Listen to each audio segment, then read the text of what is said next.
The appeals chamber recalls that the medical condition of a detained person may be a reason for a chamber to grant interim release with conditions, and that the chamber enjoys discretion when deciding on conditional release.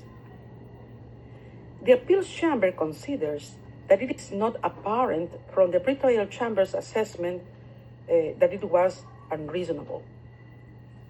The pretrial chamber found the existence of risks under Article 58(1)(b) of the statute, which were not mitigated by Mr. Duterte's purported condition, and also could not be mitigated by any condition imposed upon release. The pretrial chamber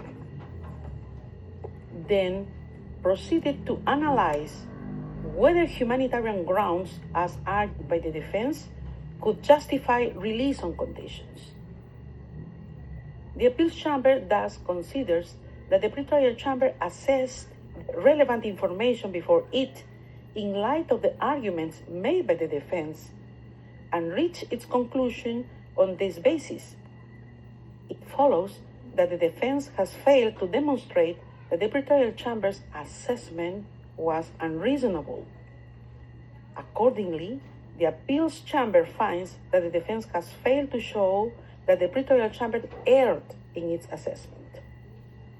For these reasons, the third ground of appeal is rejected.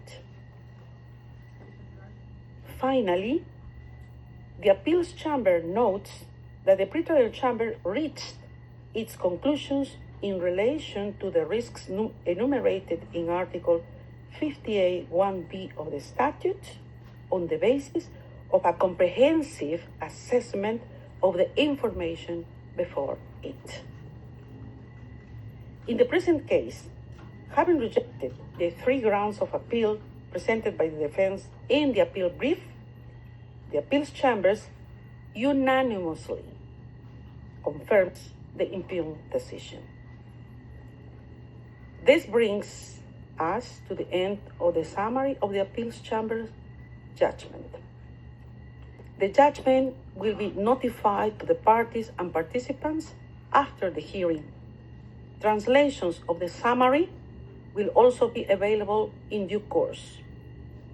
I would like to thank the court reporters, interpreters, and other registry staff for their valuable assistance today in holding this hearing.